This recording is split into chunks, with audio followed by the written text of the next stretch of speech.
Tini pungo sung sini Bajalbari police station andaro sini thane khobar tongmani je Bajalbari PS ni andaro bibhinno jagao ganja sara kaijakni जोंहा खबर माने दिनै आनिगारनि staff DSR सह जों गोबां गारि थाइजामबाय जों अरनि थाङै जों जे जागायाव जोंनि खबर दंमानि अ जागायाव जों भिजिट खायगिया जागानि मुं ओमफ्राय काचामाति जुमिया कलनी दै खेंग्राबारि अ तीनटा जागायाव टोटल 6टा प्लट विभिन्न जागा दंमानि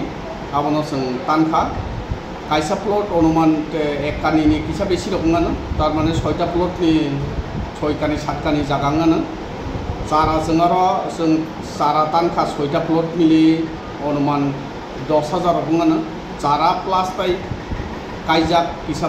तरबायजाक आबो जों तानि काबखा तारनो परे जों बुंसिनि थामने जाबो जों तानि बायका ताबक सुजरा चिनि एरियायाव ताई कुनु खबर करि आबति दंनि जों खबर मानमा लगे जों जेखुनु जागानि खबर मांखांखायनो जों तांलायरिनो सारंगा ताबक सिनि मिसन सारंगा ताबक सिदि काई दंनाय बंबाय ताम क'क्राझार नाय सिदि काई नाय दंना आं कबकना मुसुंगो ताबक नायदि सरकार तो सिदि काई मते बेलायनो स्ट्रिक्ट ताइबो साजाक दङ जे सिदि तानफुरो SDM अफिसनि स्टाफ थांनाय तहसिल थांनाय फरेस्ट डिपार्टमेन्ट थांनाय पुलिस डिपार्टमेन्ट थाङै अ 4टा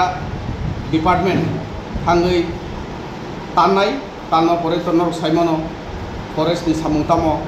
तहसिलनि सामुंबो तो जागा साबनि गलायबो तो खायरिनाय फरेस्ट बो बर आइडेंटिफाई खायरिनाय आबोकि फरेस्ट लैंड ना फरेस्ट लैंड या जुट लैंड तहसिल तो आबो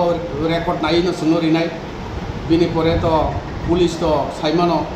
आबो एक्शन खायखाय स्पेसिफिक गांजा प्लांटेशन नि बागै सेक्शन दङ स्पेसिफिक सेक्शनाव केस नाजाखांखाय जागा मालिक रमजागनाय जे फसल खायनाय रमजागनाय आबोनि बागै जारा खायनाय नरक सतर्क दंदै बिपद खायनाय जदि ताबक तो गभर्नमेंट स्ट्रंग स्टेप नावै दङ आबोनि बागै आबदै इलिगेल काल्टिवेशन खायाखैनि सावनि आं वानस